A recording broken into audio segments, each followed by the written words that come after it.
বর্তমান কাবার ইমামের নাম হলো শায়েখ আব্দুর রহমান সুদাইস। সুবহানাল্লাহ। গত রমজানে, আমি প্রায় রমজানে মক্কায় থাকি, গত রমজানে সাংবাদিকরা তাকে প্রশ্ন করলো, একই প্রশ্ন প্রতি রমজানই করে তারে। বর্তমান পৃথিবীর ভিতরে সবচেয়ে সম্মানী ব্যক্তি আপনি, কাবার ইমাম। রমজান মাসে আপনার পিছনে প্রায় 70 লক্ষ মানুষ সালাত আদায় করে। রমজান মাসে রাস্তাঘাট, অলি গলি, মাঠ ঘাট সব ভরে যায়। লক্ষ লক্ষ মুসল্লিরা কাবার দিকে ফিরে সালাত আদায় করে। একটা আওয়াজ হয় না, একটা সাউন্ড হয় না। যখন ইমামরা তেলাওয়াত করে মনে হয় তখন সবে মাত্র কোরআন নাজিল হয়। এত চমৎকার কোরআন। সাংবাদিক প্রশ্ন করলে এত সম্মানের পাত্র কেমনে হইলেন? তিনি জবাব দিল, দুইটা কারণে রব্বুল আলামিন আমার মর্যাদার সম্মান বাড়ায় দিছে। এক নম্বরে মায়ের দোয়া, 2 নম্বরে কোরআনের বরকত।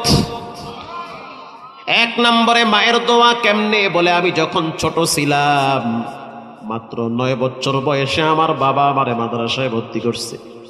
আমার কণ্ঠটা চিকন কণ্ঠ, মায়াবী কণ্ঠ। আমার আব্বা ব্যবসায়ী মানুষ, বাড়ি হলো দাম্মামে। মক্কা থেকে প্রায় 12 থেকে 1400 কিলোমিটার দূর হলো দাম্মাম। ওখানে আমার বাড়ি, গ্রামের বাড়ি, ওখানে বসবাস করি। আমার আব্বা সিদ্ধান্ত নিল, যেহেতু আমার অনেকগুলো ছেলে মেয়ে, ছোট ছেলে এর নাম রাখছে আব্দুর রহমান। আল্লাহর কাছে সবচেয়ে দামি 2টা নাম, একটা হলো আব্দুর রহমান আর একটা হলো আব্দুল্লাহ।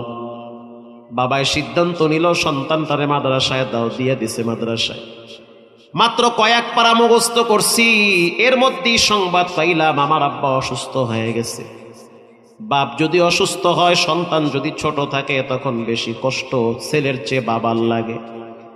বাবাই যখন বুঝতে পারছে আমার হায়াতের জিন্দেগি বুঝি সমাপ্তি হয়ে যাচ্ছে, বাবাই যখন বুঝতে পারলো আমার হায়াতের সূর্য বুঝি লাল হয়ে গেছে, তখন সন্তানকে পাশে ডাইকা সন্তানের মাথায় হাত বুলাইয়া দিয়ে বলেছে, সন্তান, আমি তো পাক্কা নিয়ত করছি তোমারে কোরআনের হাফেজ বানাবো। দুনিয়ায় যত সম্পদ আল্লাহ আমাকে দিয়েছে তুচ্ছ মনে হয়, যদি তুমি হাফেজ হইতে পারো অন্তত পক্ষে কোরআনের কিছু নেকি আমার কবরে যাবে। বাবার অনেক বড় আশা, বাবায় মারা গেল। আব্দুর রহমান সুদাইসি বলতে আছে, কিছুদিন পর আমি 30 পারা কোরআন মুখস্থ করলাম। শুধু মুখস্থ করি নাই, এক দাঁড়ানে একদিনে 30 পারা আমি শুনায়া দিছি।